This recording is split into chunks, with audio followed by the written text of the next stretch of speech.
Rajendra UP 46 को लाइक करके और सब्सक्राइब करके नोटिफिकेशन ऑन कीजिए।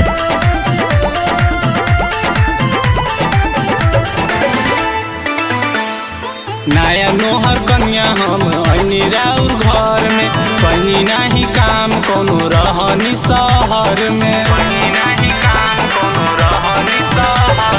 नया नोहर कन्या हम ऐनी राउर घर में कहीं नहीं काम कोनो रहनी शहर में।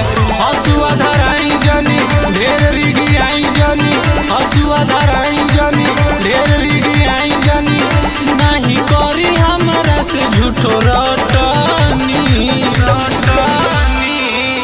जाइब नाही खेत ये पिया होई ना हमसे कटनी।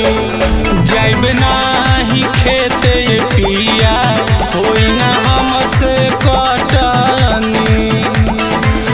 डीजे खाली शाहपुर। Video editing Rajendra Pratap.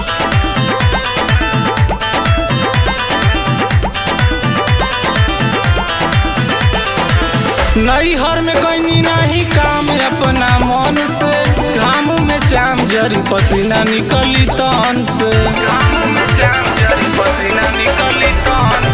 नैहर में कहीं नहीं काम अपना मन से, घाम में चाम जरी पसीना निकली तन से।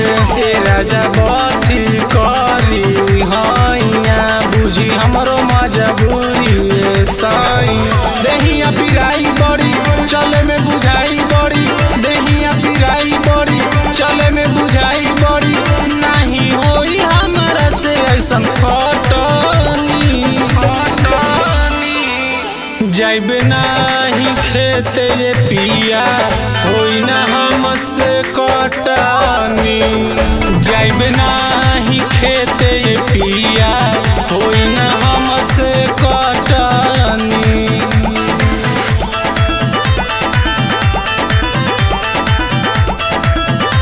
गाना मिक्सिंग कराने के लिए संपर्क करें पोस्टर पर दिए गए नंबर से।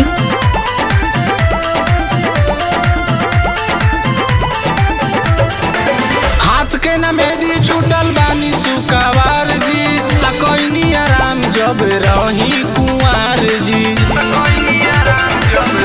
डीजे खाली शाहपुर।